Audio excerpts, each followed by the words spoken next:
No, concerns are growing in Congress about just the growing cost of war, not just in Israel, but now on two different fronts. The price tag is inching into the hundreds of billions of dollars. Tom Dempsey joins us from Capitol Hill with concerns over the price tag of support. So, Tom, we now have two major wars, and the White House is pledging its allegiance to both of them.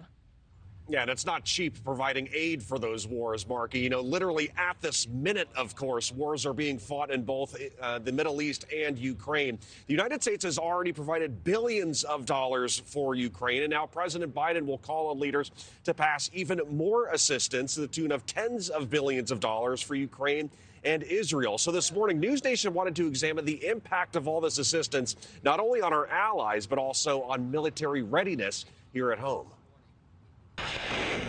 This morning, the United States continues to lend a helping hand on the battlefield, not only with Israel, but also in Ukraine, where forces still battle against Russia. Since the invasion by the Russian military began over a year and a half ago, Department of Defense data show the U.S. has provided almost $44 billion in military assistance, including thousands of Javelin missiles, accounting for a sizable percentage of the U.S. stockpile.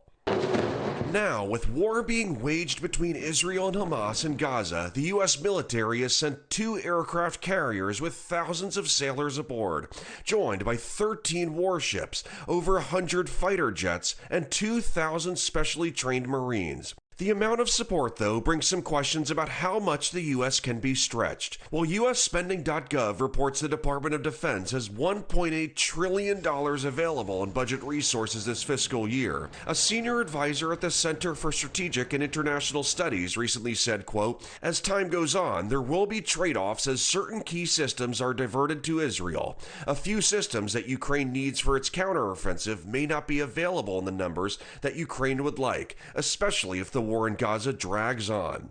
While appearing on CBS 60 Minutes this past Sunday, President Joe Biden pushed back against those concerns.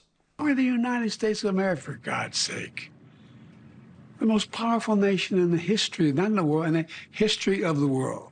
The history of the world. We can take care of both of these and still maintain our overall international defense. Treasury Secretary Janet Yellen echoed those comments from President Joe Biden in her own words, saying that the U.S. can continue to assist both Ukraine and Israel because, again, in her own words, the economy is doing extremely well. Guys. And Taiwan and Palestinians. All right. Thank you very much, Tom. Thank you for watching. Go to newsnationnow.com to find NewsNation on your television provider. And don't forget to click the red subscribe button below to get more of NewsNation's fact-driven, unbiased coverage.